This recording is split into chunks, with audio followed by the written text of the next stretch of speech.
ಕರಾವಳಿಯ ನಿರ್ದಿಗಂತ ಕರಾವಳಿಯಲ್ಲಿ ನೆಲೆ ಊರಿದೆ, ನಿಮ್ಮೊಂದಿಗಿದೆ. ನಮ್ಮ ಆಶಯ ಇಷ್ಟೇ, ನಾವೆಲ್ಲ ಸೇರಿದ್ರೇ ನಮ್ಮ ಕಥೆಗಳು, ನಮ್ಮ ಕನಸುಗಳು, ನಮ್ಮ ರಂಗಭೂಮಿ ಸಮೃದ್ಧವಾಗುವುದು. ರಂಗಭೂಮಿ ಮತ್ತು ಶಿಕ್ಷಣ ನಡುವೆ ಯಾವ ಥರದ ಸಂಬಂಧ ಇರಬೇಕು, ಯಾವ ಥರದ ಸಂಬಂಧ ಇದೆ, ಮತ್ತು ಮಕ್ಕಳ ಸಹಜತೆ ಮತ್ತು ಅವರ ಸೃಜನಶೀಲತೆ ಅದನ್ನು ಹೇಗೆ ನಮ್ಮ ಔಪಚಾರಿಕ ವ್ಯವಸ್ಥೆ ನಾಶ ಮಾಡ್ತಾ ಇದೆ. ಆದರೆ ರಂಗಭೂಮಿ ಯಾವ ರೀತಿಯಲ್ಲಿ ಮಕ್ಕಳ ಚಟುವಟಿಕೆಗಳಿಗೆ ಮತ್ತು ಶಿಕ್ಷಣಕ್ಕೆ ಒಂದು ಹೊಸ ರಕ್ತದಾನ ಮಾಡ್ಬೋದು ಅನ್ನೋದನ್ನು ವ್ಯಾಪಕವಾಗಿ ಚರ್ಚೆ ಮಾಡಲಾಗಿದೆ. ಭಾಳ ಉಪಯುಕ್ತವಾದ ಮತ್ತು ತೀರಾ ಅಗತ್ಯವಾದ ಒಂದು ವೈಚಾರಿಕವಾದಂಥ ಗೋಷ್ಠಿ ಇದು. ಮಕ್ಕಳನ್ನ ಎಷ್ಟು ಕ್ರಿಯಾಶೀಲರಾಗಿ ಇಡ್ಬೋದು ಅನ್ನೋದಕ್ಕೆ ಇವತ್ತಿನ 2 ನಾಟಕಗಳು ಬೆಳಗ್ಗೆಯಿಂದ ನೋಡಿ ಭಾಳ ಖುಷಿಯಾಯಿತು. ಒಬ್ಬ ಶಿಕ್ಷಕನಾಗಿ ನಾನು ರಂಗಕಲೆಯ ಅಗತ್ಯತೆಯನ್ನು ಬಹಳಷ್ಟು ಅರಿತವನು. ಅದರ ಅಗತ್ಯತೆ ಬಹಳಷ್ಟು ಇದೆ. ಮಕ್ಕಳ ಮನಸ್ಸನ್ನು ಅರಳಿಸುವ, ಅದರೊಳಗಿರುವಂತಹ ಘಮವನ್ನು ಹೊರತೆಗೆಯುವಂಥ ಕಾರ್ಯ ರಂಗ ಶಿಕ್ಷಣ ಮಾಡಿದಷ್ಟು ಖಂಡಿತ ಯಾವುದೂ ಮಾಡಲಿಕ್ಕೆ ಸಾಧ್ಯವಿಲ್ಲ. ನಿರ್ದಿಗಂತ ಮಾಡುತ್ತಿರುವಂತಹ ಮಕ್ಕಳ ಕಡೆಗಿನ ಅತ್ಯಂತ ಸುಮಧುರವಾದ ಕಾರ್ಯವನ್ನು ನಾವು ಇಂದು ಮನಗಂಡಿದ್ದೇವೆ. ಈ ಕಾರ್ಯ ಈಗ ಕರಾವಳಿ ಜಿಲ್ಲೆಯಲ್ಲಿ ಆರಂಭವಾಗಿರುವುದು ಅತ್ಯಂತ ಸಂತೋಷವನ್ನು ತಂದಿದೆ. ಇವತ್ತಿನ ಇಲ್ಲಿ ನಿರ್ದಿಗಂತದವರ ಈ ಕಾರ್ಯಕ್ರಮದಲ್ಲಿ ಶಿಕ್ಷಕನಾಗಿ ನಾವು ರಂಗಭೂಮಿಯಲ್ಲಿ ಹೇಗೆ ತೊಡಗಿಸಿಕೊಳ್ಬೇಕು ಅಥವಾ ಅದರ ನೋವು ನಲಿವುಗಳನ್ನು ಇವತ್ತು ಹಂಚಿಕೊಂಡಿದ್ದೇವೆ. ಇಲ್ಲಿ ಹೀಗೆ 10 ಹಲವು ಕಡೆ ಇತ್ತೀಚೆಗೆ ಈಗ ನಮ್ಮ ಈ ಸಂಗೀತ ಸಂಜೆ ಏನಿದೆ, ಇದರ ಸಮತೆಯ ಹಾಡುಗಳು ಅಂತ ಮಾಡ್ತೀವಿ. ಈ ತಂಡ ಪ್ರಪಂಚದ ಬೇರೆ ಬೇರೆ ಭಾಷೆಯ ಕಾವ್ಯಗಳನ್ನ, ಪ್ರತಿರೋಧದ ಕಾವ್ಯಗಳನ್ನ ಕನ್ನಡಕ್ಕೆ ಅನುವಾದಿಸುತ್ತಾ, ಕನ್ನಡದ ಕಾವ್ಯಗಳನ್ನ ಬೇರೆ ಭಾಷೆಗೆ ನಾವು ಅನುವಾದಿಸುತ್ತಾ, ಹಿಂದಿ ಕಾವ್ಯಗಳು ಎಲ್ಲ ದನಿಗಳು ಯಾವುದು ಪ್ರಜ್ಞಾಪೂರ್ವಕವಾಗಿ ದುಡಿತಾ ಅದನ್ನೆಲ್ಲ ಒಂದು ಮಾಡ್ತಾ ನಾವು ನಿರ್ದಿಗಂತವನ್ನ ಇತ್ತೀಚೆಗೆ ಒಂದು 80 ರಾಷ್ಟ್ರಗಳು ಪ್ರತಿನಿಧಿಗಳು ಸೇರಿದ್ದಂತಹ ಕ್ಯಾಂಡಿ ಶ್ರೀಲಂಕಾದಲ್ಲಿ ನಮ್ಮನ್ನು ಕರೆದಿದ್ದರು. ಕೇರಳ ಲಿಟರರಿ ಫೆಸ್ಟಿವಲ್ಗೆ ಹೋಗಿ ಅಲ್ಲಿ ಪರ್ಫಾರ್ಮ್ ಮಾಡ್ತಾ ಇದ್ದೇವೆ. ಹೀಗೆ 10 ಹಲವು ಕೆಲಸಗಳು ನಡೀತಾ ಹೋಗ್ತಾ ಇದೆ. ಈಗ ಬಹಳ ದೊಡ್ಡ ಪ್ರಾಜೆಕ್ಟು ಪಂಚತಂತ್ರ ಅಂತ, ಅಂದ್ರೆ ಒಂದು ಪಂಚತಂತ್ರದ ಕಥೆಗಳನ್ನ ಮತ್ತೆ ಮಕ್ಕಳ ಕಥೆಗಳನ್ನ ಹಿರಿಯರಿಗೆ ಹೇಗೆ ಮಾಡೋದು ಅಂತ, ಅದರಲ್ಲಿ ತುಂಬಾ ದೊಡ್ಡ ಒಂದು ಶ್ರವಣ ಕೆಲಸ ಮಾಡ್ತಾರೆ. ಒಂದು 18 ಅಡಿಯ ಪಪೆಟ್ಗಳು ರೆಡಿ ಆಗ್ತಾ ಇವೆ. ಪಪೆಟ್ರಿಯಲ್ಲಿ ಪಂಚತಂತ್ರವನ್ನು ಹೇಗೆ ಮಾಡಬೇಕು, ಮ್ಯೂಸಿಕ್ ಡಿಪಾರ್ಟ್ಮೆಂಟ್ನಲ್ಲಿ ಅನುಷ್ ಇವರೆಲ್ಲ ಸೇರಿ ಬೇರೆ ಬೇರೆ ವಾದ್ಯಗಳ ಮೂಲಕ, ಮ್ಯೂಸಿಕ್ ಮೂಲಕ ಅದನ್ನು ಹೇಗೆ ಹೇಳಬೇಕು. ದ್ವಾರಕಿಯವರು ತುಂಬಾ ಕೆಲಸಗಳಾಗ್ತಾ ಇದೆ. ಈ ನಿಟ್ಟಿನಲ್ಲಿ ಕರಾವಳಿಯ ನಿರ್ದಿಗಂತ ಕರಾವಳಿಯಲ್ಲಿ ನೆಲೆ ಊರಿದೆ, ನಿಮ್ಮೊಂದಿಗಿದೆ. ನಮ್ಮ ಆಶಯ ಇಷ್ಟೇ, ನಾವೆಲ್ಲ ಸೇರಿದ್ರೇ ನಮ್ಮ ಕಥೆಗಳು, ನಮ್ಮ ಕನಸುಗಳು, ನಮ್ಮ ರಂಗಭೂಮಿ ಸಮೃದ್ಧವಾಗುವುದು. ಇದು ಒಂದು ತಂಡ ಅಲ್ಲ, ಇದು ನಾವೆಲ್ಲರೂ ಸೇರಿ ಮಾಡುವಂಥ ಕೆಲಸ. ಆ ಅಪ್ಪುಗೆಗೆ ಮತ್ತು ಈ ವಿಚಾರ ವಿನಿಮಯಕ್ಕಾಗಿಯೇ ಈ ಉತ್ಸವವನ್ನು ಮಾಡ್ತಾ ಇದ್ದೇವೆ. ಈ ಸಲದಕ್ಕೆ ನಮಗೆ ಮಂದರ್ತಿಯವರು ಒಂದು ಹೊಸ ನಾಟಕ ಮಾಡಿದರೆ, ರಾಮಕೃಷ್ಣ ಶಿವ, ಅದು ಲೋಹಿಯಾ ಅವರ ಬರಹದ ಆಧಾರದ ಮೇಲೆ.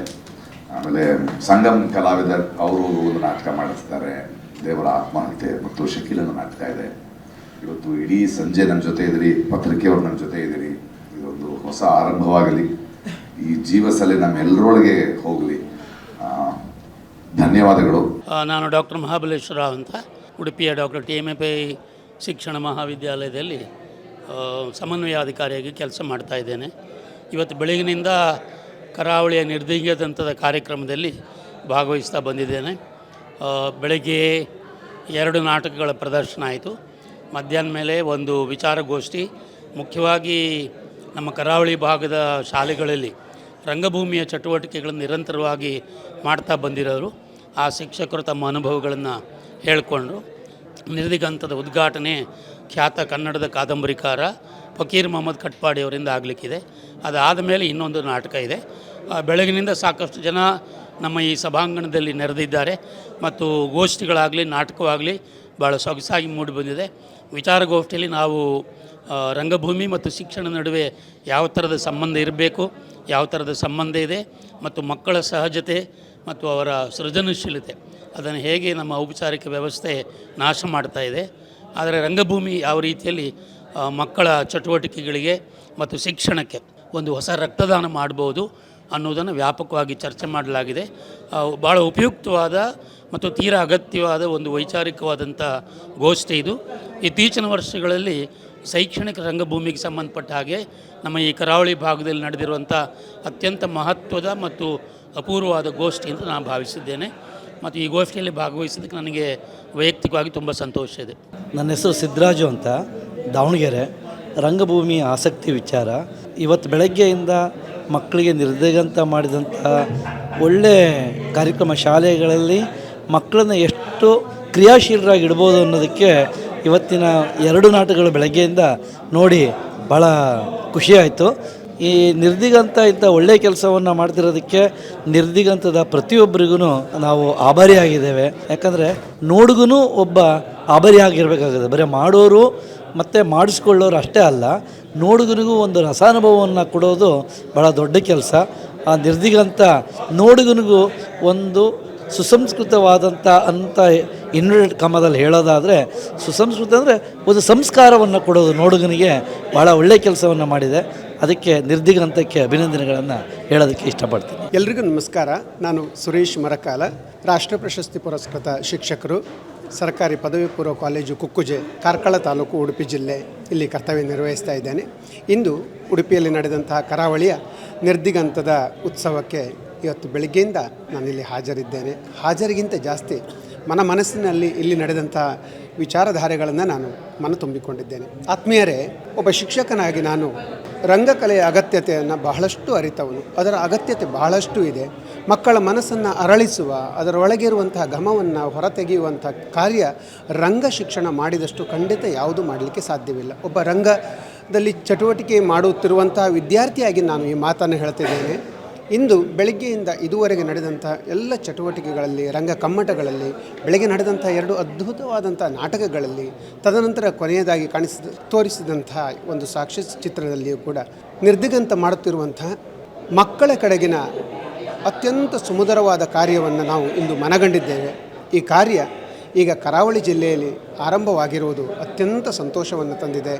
ಈ ಕಾರ್ಯ ಇಡೀ ಜಿಲ್ಲೆಯ ಎಲ್ಲ ಶಿಕ್ಷಕರಲ್ಲೂ ಕೂಡ ಒಂದು ಧನಾತ್ಮಕ ಮನೋಭಾವನೆಯನ್ನು ಮೂಡಿಸುವ ಮೂಲಕ ನಾವು ತರಗತಿಯಲ್ಲಿ ಕಲಿಸುವ ಪ್ರಕ್ರಿಯೆ, ನಾವು ಮಕ್ಕಳಿಂದ ಕಲಿಯುವ ಪ್ರಕ್ರಿಯೆಯನ್ನು ಊರ್ಧ್ವಮುಖವನ್ನಾಗಿ ಮಾಡಿರುವಂತಾಗಲಿ, ಜೊತೆಗೆ ಇದರಿಂದ ಮಕ್ಕಳಲ್ಲಿ ರಂಗಕಲೆಯು ಉದ್ಭವಿಸುವಂತಾಗಿ ಅದರಿಂದ ಅವರ ವ್ಯಕ್ತಿತ್ವ ಅತ್ಯಂತ ಎತ್ತರ ಮಟ್ಟಕ್ಕೆ ಮತ್ತು ಜೀವನವು ಅತ್ಯಂತ ಸಂತೋಷದಿಂದ ಕೂಡುವಂತಾಗಲಿ ಎನ್ನುವಂಥದ್ದೇ ನನ್ನ ತುಂಬಿದ ಹಾರೈಕೆ. ಸುಧಾಕರ್ ಬೈಂದೂರು, ಸುರಭಿ ರಿಜಿಸ್ಟರ್ಡ್ ಬೈಂದೂರ ಸ್ಥಾಪಕನಾಗಿ ಕೆಲಸ ಮಾಡ್ತಾಯಿದ್ದೆ ಕಳೆದ 25 ವರ್ಷಗಳಿಂದ. ಮಕ್ಕಳ ರಂಗಭೂಮಿ ಮತ್ತು ವಿವಿಧ ಸಾಂಸ್ಕೃತಿಕವಾಗಿ ಭರತನಾಟ್ಯ, ಸಂಗೀತ, ಯಕ್ಷಗಾನ, ಚಿತ್ರಕಲೆ, ಚಂಡೆವಾದನ, ಜಾದೂಕಲೆ, ಹೀಗೆ ಹಲವಾರು ಕಲೆಗಳ ಬಗ್ಗೆ ತರಬೇತಿ ನೀಡ್ತಾ ಇದ್ದೇವೆ. ಅದಲ್ಲದೆ ಕೂಡ ಒಂದು ಮುಲ್ಲಿಬಾರ್ ಅಂತಕ್ಕಂಥ ಒಂದು ಗ್ರಾಮೀಣ ಭಾಗದಲ್ಲಿ ಟ್ರೈಬ್ಸ್, ಪರಿಶಿಷ್ಟ ಪಂಗಡದ ಒಂದು ರಂಗತಂಡವನ್ನು ಕೂಡ ಅಲ್ಲೇ ಸ್ಥಾಪಿಸಿದ್ದೇವೆ ಕಳೆದ 16 ವರ್ಷಗಳಿಂದ. ಅದು ಕೂಡ ಅಲ್ಲಿ ಸರ್ವಿಸ್ ಮಾಡ್ತಾ ಇದೆ. ಅಲ್ಲಿ ಕೂಡ ಮಕ್ಕಳ ರಂಗವನ್ನು ಕಟ್ಕೊಂಡ್ಬಿಟ್ಟು ಬೇರೆ ಬೇರೆ ಕಡೆ ಹೋಗಿದ್ದೇವೆ. ಸುರಭಿ ವತಿಯಿಂದ ನಾವು ರಾಷ್ಟ್ರ ಮಟ್ಟದಲ್ಲಿ ದೆಹಲಿಯಲ್ಲಿ ಕೂಡ ಕಾರ್ಯಕ್ರಮ ನೀಡಿದ್ದೇವೆ. ಮಹಾರಾಷ್ಟ್ರದ ಬೊಂಬಾಯಿಯಲ್ಲಿ, ಆನಂತರ ಕಾಸರಗೋಡಿನಲ್ಲಿ, ಕರ್ನಾಟಕ ಕಲಾಕ್ಷೇತ್ರ ಬೆಂಗಳೂರು, ರವೀಂದ್ರ ಕಲಾಕ್ಷೇತ್ರ ಬೆಂಗಳೂರು, ಮೈಸೂರು ದಸರಾ ಉತ್ಸವದಲ್ಲಿ, ಹಂಪಿ ಉತ್ಸವದಲ್ಲಿ, ಆನಂತರ ಮಂಗಳೂರು, ಹೀಗೆ ಹಲವಾರು ಕಡೆಗಳಲ್ಲಿ ಮಕ್ಕಳ ನಾಟಕ ಮತ್ತು ದೊಡ್ಡವರ ನಾಟಕವನ್ನು ಕೂಡ ಪ್ರದರ್ಶನ ಮಾಡ್ತಾ ಇದ್ದೇವೆ. ಜೊತೆಯಲ್ಲಿ ಎಲ್ಲ ವಿಭಾಗದಲ್ಲಿ ಸಣ್ಣ ಒಟ್ಟು ಒಂದು 300ವರೆಗಿನ ಮಕ್ಕಳು ಪ್ರೈಮರಿ ಹಾಗೂ ಹೈಸ್ಕೂಲ್ ವಿಭಾಗದ ವಿದ್ಯಾರ್ಥಿನಿಯರು ಅಭ್ಯಾಸ ಮಾಡ್ತಾ ಇದ್ದಾರೆ. ಎಲ್ಲ ವಿಭಾಗದಲ್ಲಿದ್ದಾರೆ. ಭರತನಾಟ್ಯ, ಯಕ್ಷಗಾನದಲ್ಲಿ ಕೂಡ ತರಬೇತಿ ಪಡಿತಾ ಇದ್ದಾರೆ, ಸಂಗೀತದಲ್ಲಿ ತರಬೇತಿ ಪಡಿತಾ ಇದ್ದಾರೆ, ಚಿತ್ರಕಲೆಯಲ್ಲಿ ತರಬೇತಿ ಪಡಿತಾ ಇದ್ದಾರೆ.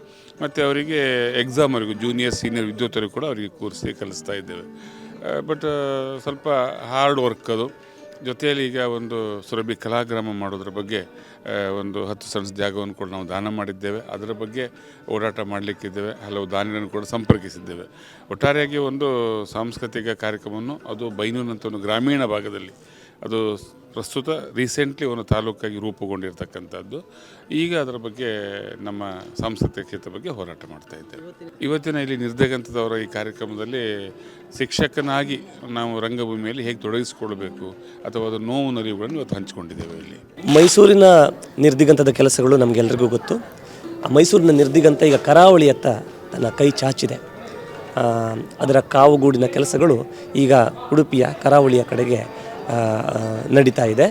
ಅದರ ಮೊದಲ ಕಾರ್ಯಗತಿಯೇ ಈ ನಿರ್ದಿಗಂತದ ಈ 4 ದಿನದ ಉತ್ಸವದಲ್ಲಿದೆ. ಅದು ಒಂದು, ಈ ಕರಾವಳಿಯ ನಿರ್ದಿಗಂತ ಮೊದಲ ಹೆಜ್ಜೆಯಾಗಿ ಮೊದಲ ಪ್ರೊಡಕ್ಷನ್ ಮಾಡಿದ್ದು ಮಕ್ಕಳ ಪ್ರೊಡಕ್ಷನ್. ಅದು ಎಚ್.ಎಸ್. ವೆಂಕಟೇಶ್ ಮೂರ್ತಿಯವರ ಒಂದು ನಾಟಕವನ್ನು ಇಟ್ಕೊಂಡು ನಾಟಕವನ್ನು ಇಟ್ಕೊಂಡು ಕುಣಿ ಕುಣಿ ನವಿಲೆ ಅಂತ ರೋಹಿತ್ ಎಸ್ ಬೈಕಡಿಯವರು ನಿರ್ದೇಶನ ಮಾಡಿದ್ದಾರೆ.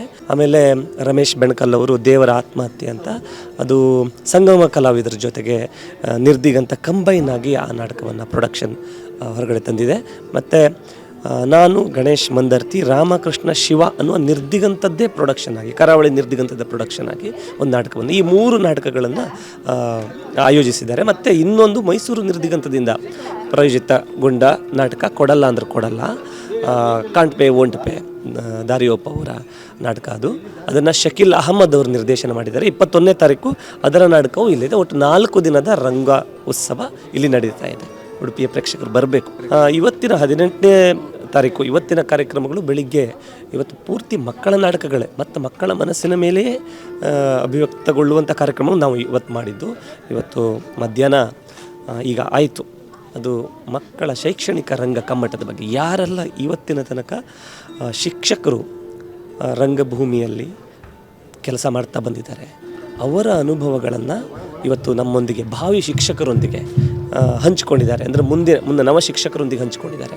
ಅವರು ಇನ್ಸ್ಪೈರ್ ಮಾಡಿದ್ದಾರೆ, ಆ ಕಷ್ಟ ಸುಖಗಳನ್ನು ಅವರು ಹೇಳ್ಕೊಂಡಿದ್ದಾರೆ. ಮುಂದಿನ ಶಿಕ್ಷಕರಲ್ಲಿ ಬಂದಿರೋ ಒಂದು 50 ಜನ ಶಿಕ್ಷಕರ ಒಂದು 10 ಜನರಿಗೆ ಅದು ದಾಟಿದರೆ ಅದು ಸಾರ್ಥಕತೆ ಆ ಕಾರ್ಯಕ್ರಮದ್ದು ಅಂತ ಹೇಳಲಿಕ್ಕೆ ಇಷ್ಟಪಡ್ತಿದ್ದೀನಿ.